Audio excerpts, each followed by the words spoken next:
Hi guys, welcome again to my channel. I've been away for a couple of weeks and it's because of the protest that has been ongoing in Nigeria, the Sars protest. And this is a protest that was aimed at ending police brutality in Nigeria. The Sars, which is a special anti-robbery squad that was created in the police force in 1992 to take care of robbery, firearms, car theft, and kidnapping. But unfortunately, over the past years, there have been lots of complaints from people, from Nigerians, that these people in this unit have been kidnapping, harassing, bullying, stealing, raping, and even carrying out extrajudicial killings. So Nigerians have had enough of this and they decided to protest since the government was not doing anything about it. I haven't had personal experience, but I have heard people share their stories, and sometimes I get scared and I decided that I don't have to wait until it gets to my turn. I don't have to wait until any member of my family experiences it. The most important thing is that something is going wrong in Nigeria and the youth decided to start a protest to end this trend. Now I'm just here to share my personal experience because it's the first protest I ever experienced. I was there live and direct. When the protest started on the 8th of October 2020, since I was active on Twitter, I saw people talking about it. I saw people using the hashtag #EndSARS, End Police Brutality in Nigeria. I decided to check out what was really going on. Videos came out on Twitter. I didn't see anything on TV, no radio station was carrying it. I decided to be part of it. So they started in Abuja and Lagos, and since I was in Lagos, I decided to find out where the different centers were so I could be part of this change that we were expecting or we're trying to bring in Nigeria. In Lagos, I realized that there were like two major places, which was Lekki and Alausa. Lekki is on the island and Alausa is on the mainland. I didn't just want to go, I wanted to be fully active. I wanted to do something that would be very beneficial. And since I'm a medical doctor, I decided to offer medical services to people that would need them during the protest. I researched and I realized that when protests go on, there are tendencies that people are going to get injured. There are tendencies that hoodlums may infiltrate the protest and hijack it and do something else with it, and we're going to have casualties. I also expected that the police or the army may want to try to stop the protest and they may start using tear gas and they may even shoot on some protesters. So I decided to offer my services to the people that were available, that were protesting, while I was also protesting.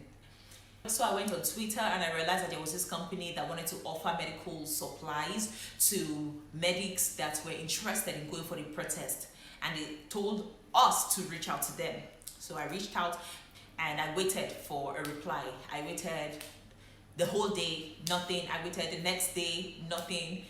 And I told myself, I can't keep waiting for these people. So I have this first aid box that I use for my personal patients when they need any medical treatment.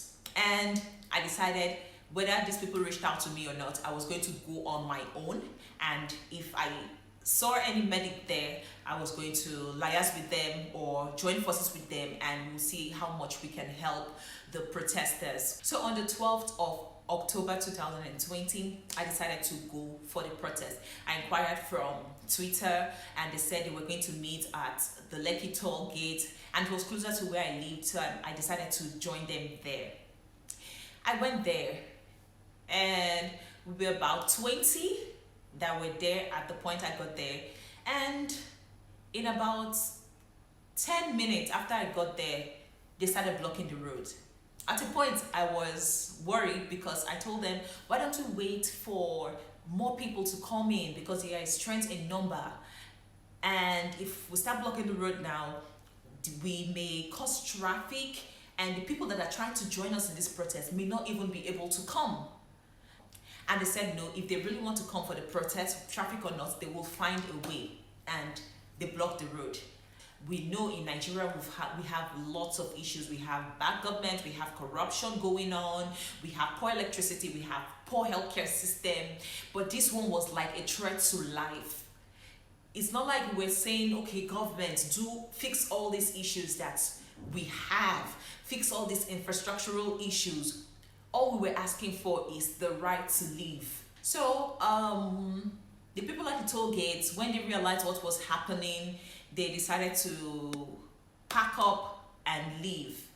And after about 30 minutes, we saw some men in uniform come in, I think, to see what was going on. And we didn't stop. We just continued shouting, "End SARS, end police brutality in Nigeria. End SARS now! End SARS now! End SARS now! End SARS now!" Now when I got there, I was just with my first aid box all by myself and I just kept inquiring if there was any medical personnel there, doctor or nurse, a pharmacist, but I didn't really see anybody. Nonetheless, I was offering the little services that I could.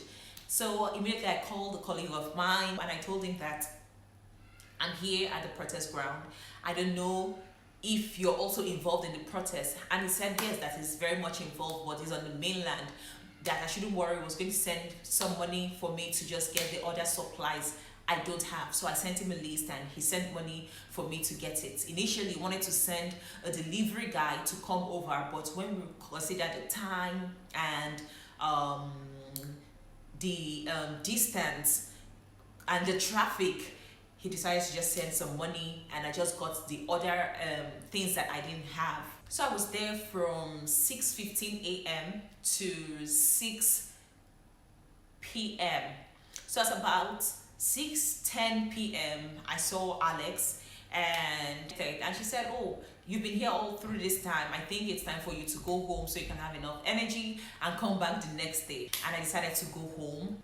So when I got home, I decided to call my colleague and find out if there were other people at the Lekki Toll Gate that I could work with instead of me just being on my own. So he told me that a group was created that had a lot of medics that volunteered for the protest, and I joined the group. So the protest, this is going to be longer than expected. I didn't expect this to be too long. Anyways, the next day I got there and I saw 2 ambulances. I decided to inquire if it was the first time they were coming, and they told me no, that they've always been there from the beginning of the protest. And I was kind of shocked because the day before I was there and I looked out and I didn't really see any ambulance. Well, it's Lekki Toll Gate. The crowd was much. From 20, when we started at about 6:15, we got to, I didn't count, but if I were to estimate, we got to maybe 1,000 at the Lekki Toll Gate as at that 12th of October. On the second day, a guy was sharing whistles to all the ladies. I still have mine. I kept in my bag. This was the bag I kept going to the protest with. So it had a rope I could just put on, and he told us to hold on to it and blow it in case we get harassed in any way. We should blow it 3 times and they will locate us and make sure they stop any harassment. It's funny how I never got to use this whistle all through the protests. I can't get emotional right now. Nobody harassed me, no guy, nobody ever talked to me anyhow, nobody. I didn't lose anything. I don't know whether some people lost, but personally, I didn't lose anything. Nobody harassed me. I never got to use this whistle. Yeah. And I said I'm not going to get emotional. I'm just going to talk about this protest. While I have so much to talk about, I will just place emphasis on the highlights for me. Now, on the 3rd day, I went for the protest, which was on the 14th of October 2020. It was raining. I actually thought people were not going to come. I just decided to go, and I told myself, this is when people may need medical care the most. And I went there and I saw people. It was just so impressive. And under the rain, we were shouting and screaming. Solidarity forever!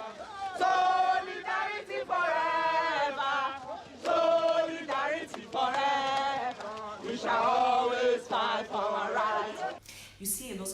people at the protest ground and they have their different stories. I met a woman and her child, and I advised her it's not wise coming to the protest ground with your kid. And she told me that this is important to her because she lost her son due to police brutality at Oshodi on the 16th of October at about 7:30 p.m.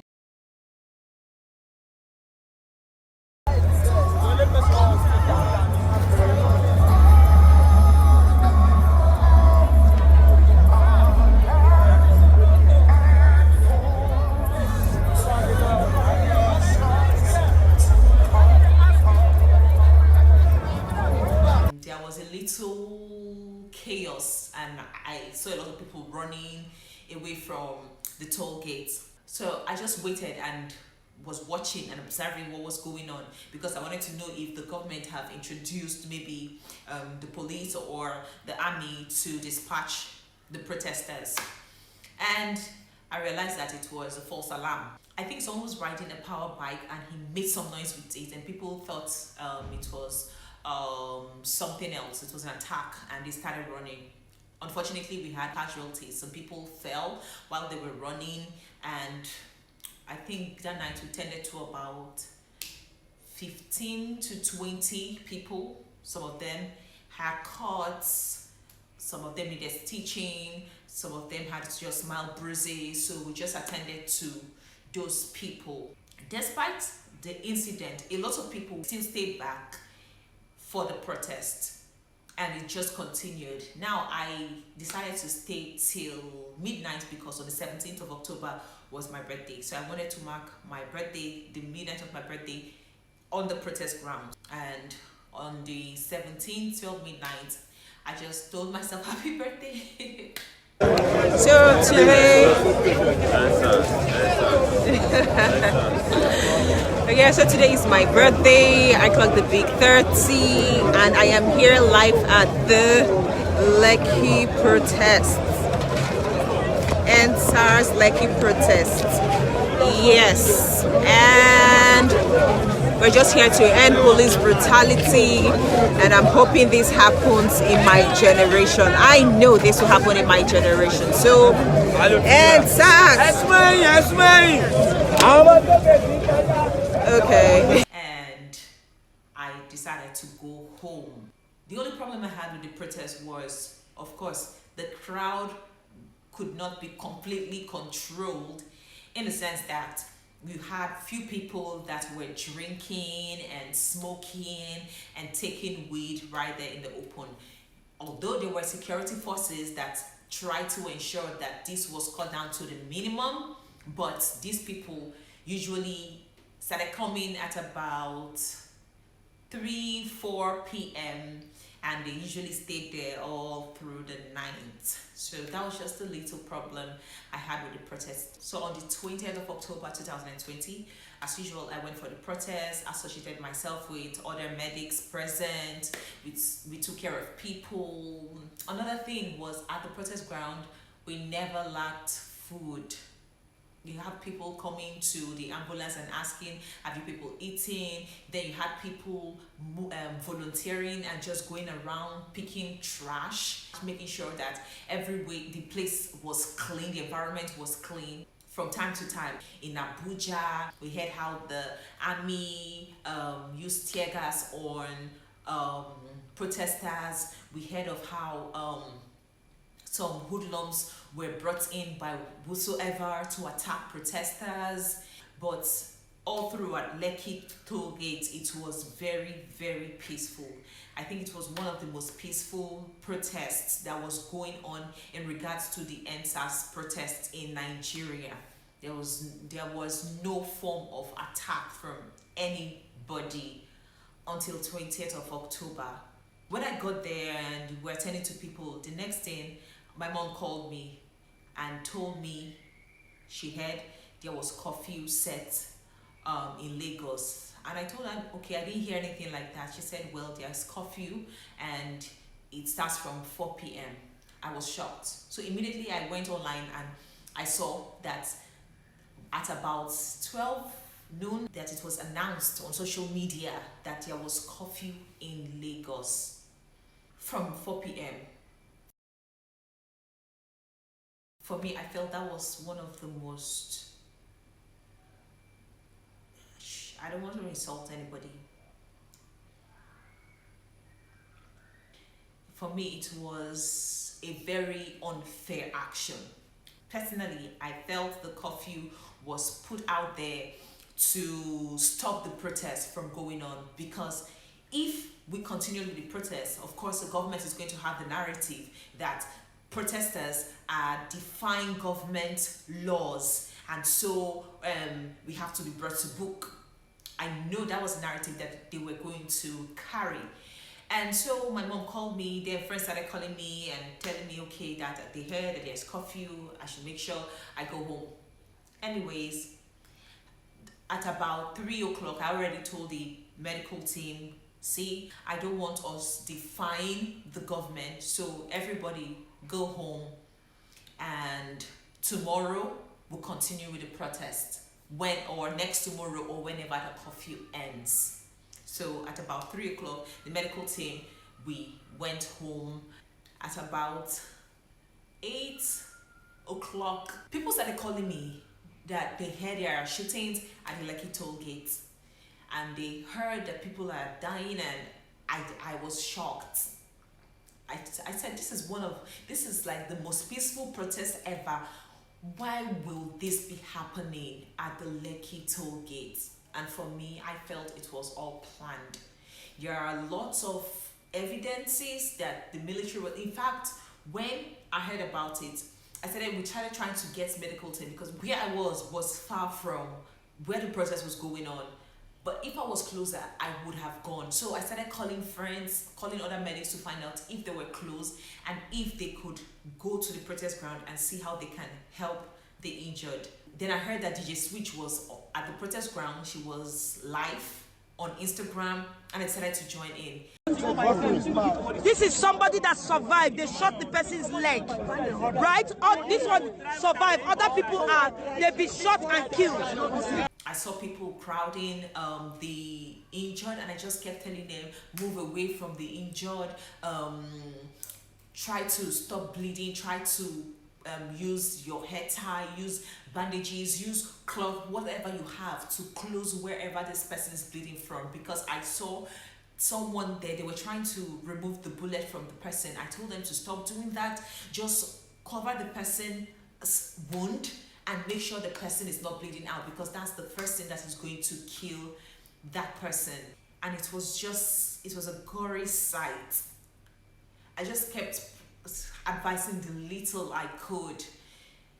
And the next thing, I think she had battery issues and it went off. At the end of the day, they were able to get ambulance to the site. Unfortunately, the ambulance that got there, they didn't allow the ambulance go there immediately to attend to this injured, even if the ambulance was at the Lekki Toll Gate. I'm not going to do anything. I got talk. I'm not going to do anything. I'm not allowed to pass. I'm not allowed to do anything. You're not allowed to pass, you see. After the whole incident, I just kept thinking about it over and over again. Even if they keep denying that nobody died or just one person died and they died at the hospital, a lot were injured, a lot of people died. And all that we Nigerians, we just keep asking for is who ordered the shootings at the Lekki Toll Gate? Where are the bodies of the people that were killed? Because the people that were there, DJ Switch, and I'm so grateful to God that she was there, because if she wasn't, nobody would have listened to the common man. There was a man that narrated everything that happened. He was there live and direct. They don't come street light and they don't on. So when they complain, when they call the street light for us, they don't on and we don't see the person. Then before we know it happen, military and armed men from nowhere come, start to shoot from distance towards us, and we refuse to run away because we are protesting. This is a peaceful protest. We are even placing the Nigerian flag for them, but we are starting the military men, they started shoot us direct, kill a lot of people. So the more that they kill, when they carry the body out, they give them. They will still keep shooting. More killing when they carry more dead body. More the usually ones, they give them. Later, the Oga come, the general, send a ceasefire. So during that ceasefire, before we see that again, they started shooting again.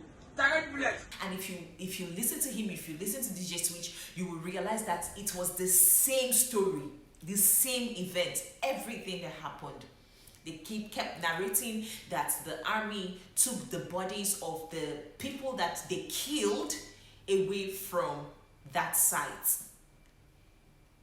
And all we just want to know is who ordered the killings, because it's just unfortunate that we as Nigerians, all that we're demanding for was an end to police brutality. Unfortunately, the government decided to give us army brutality. We're demanding for justice for every person that was killed at Lekki Toll Gate. I don't know how long the government is going to keep up with the lies and the narrative that there were no killings, but we know that the governor has already confirmed that the military was there at the Lekki Toll Gate, and the military is saying that it was the Lagos government that invited them to come.